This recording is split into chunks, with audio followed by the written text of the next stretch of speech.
संध्या की शादी को 3 साल हो चुके थे। वह अपने पति विक्रम के साथ दिल्ली में रहती थी। विक्रम एक बड़ी कंपनी में इंजीनियर था और अक्सर काम के सिलसिले में बाहर रहता था। उनके साथ विक्रम का छोटा भाई आरव भी उन्हीं के घर में रहता था, जो यूनिवर्सिटी में पढ़ाई कर रहा था। आरव शांत, समझदार और बेहद सलीकेदार लड़का था।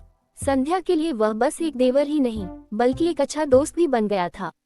घर की रौनक कहीं न कहीं उसी से थी।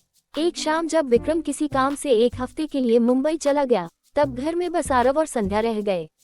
वो दोनों अक्सर साथ में खाना बनाते, चाय पीते और कभी कभी देर रात बालकनी में बैठकर बातें करते।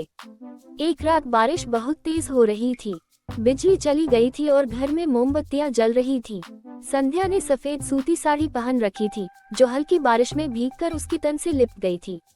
आरव की नजरें उस पर अनायास टिक गईं और संध्या ने पहली बार उस नजर को महसूस किया। तुम्हें सर्दी लग जाएगी, आरव ने धीरे से कहा। संध्या मुस्कुरा दी। तुम भी तो गिले हो, जाओ कपड़े बदल लो। आरव उठा, लेकिन कुछ कदम चलकर रुका और पीछे मुड़कर देखा। भाभी, क्या आप कभी अकेलापन महसूस करती हैं? उसकी आवाज में कुछ ऐसा था जिसे शब्द नहीं समझा सकते थे। संध्या ने कुछ पल सोचा और कहा, कभी कभी, लेकिन फिर सोचती हूँ यही जिंदगी है। वो पल भारी था। दोनों के दिलों में एक अजीब सा एहसास जाग रहा था।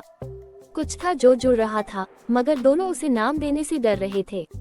उस रात कुछ नहीं हुआ, बस 2 दिलों ने एक दूसरे की धड़कनों को सुना। अगले दिन दोनों थोड़ा संभलकर बात करने लगे, जैसे कि वो एहसास था ही नहीं। लेकिन वो था खामोश मगर गहरा। वक्त गुजरता गया, विक्रम लौट आया। जिंदगी फिर सामान्य हो गई, लेकिन आरव की आंखों में अब कुछ और था, एक अधूरी चाहत, एक अनकही मोहब्बत। संध्या ने भी उसे महसूस किया, पर वो जानती थी कि उसकी जिम्मेदारी सिर्फ एहसासों की नहीं, रिश्तों की भी है। अंत में प्यार सिर्फ पाना ही नहीं होता, कभी कभी उसे नकारना भी सबसे बड़ा प्यार होता है।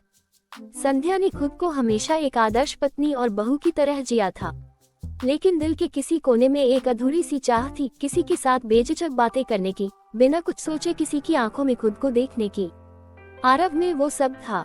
वो सिर्फ समझदार नहीं था, बल्कि उसकी आंखों में एक ऐसा सुकून था जो संध्या को बरसों बाद अपने होने का एहसास दिलाता था। एक शाम जब विक्रम मुंबई में था, बारिश फिर से जोरों से हो रही थी। संध्या ने अपनी हल्की गुलाबी साड़ी पहनी थी, बाल खुले थे और हाथ में चाय का कप लिए वो बालकनी में खड़ी थी। आरव ने पीछे से आकर उसके कंधे पर शॉल डाल दी। बारिश तुम्हें और भी खूबसूरत बना देती है भाभी, उसने हल्की मुस्कान के साथ कहा। संध्या का दिल एक पल को थम गया। उसने उसकी तरफ देखा। तुम्हें ऐसे बोलना नहीं चाहिए और तुम्हें ऐसे देखना भी नहीं चाहिए, आरव ने मुस्कुराते हुए कहा। दोनों हंस पड़े, मगर हंसी के पीछे एक अजीब सी गर्माहट थी। वो पहली बार था जब उनके बीच की हवा में कुछ बदलने लगा। रात को बिजली फिर चली गई। मोमबत्तियों की रोशनी में संध्या बैठी किताब पढ़ रही थी और आरव उसे निहार रहा था। भाभी, उसने धीरे से कहा, अगर हम पहली बार किसी अजनबी की तरह मिलते तो क्या आप मुझसे प्यार कर पाती? संध्या ने कुछ पल तक उसकी आंखों में देखा। शायद अगर तुम ऐसे ही मुस्कुराते तो शायद दिल हार ही जाती। आरव धीरे से पास आया। संध्या की धड़कनों की रफ्तार बढ़ रही थी। उसने किताब बंद की और आरव की तरफ देखा। आरव ने उसका हाथ अपने हाथ में लिया। मैं जानता हूँ ये गलत है, पर जो महसूस करता हूँ वो झूठ नहीं है। संध्या ने अपना चेहरा झुका लिया। और जो हम नहीं कह रहे वो भी सच्चा है। फिर एक पल के लिए वक्त रुक गया। आरव ने धीरे से उसके गाल पर हाथ रखा और फिर उसका चेहरा ऊपर उठाया। संध्या की आंखें भीगने लगी और अगले ही पल आरव ने उसके होठों को हल्के से छू लिया। वो किसी आग की तरह नहीं थी, वो एक खामोश इजहार था। संध्या ने भी अपनी आंखें बंद कर ली, जैसे बरसों से किसी अपने की गर्माहट को तरस रही थी। काफी देर तक दोनों एक दूसरे की बाहों में चुपचाप बैठे रहे। बारिश की आवाज, दिल की धड़कन और मोमबत्ती की रोशनी, सब कुछ मिलकर एक सपना सा महसूस हो रहा था।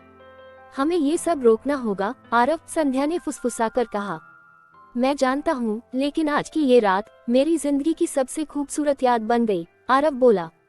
अगले दिन दोनों फिर से अपने अपने किरदारों में लौट आए, लेकिन उस रात का एहसास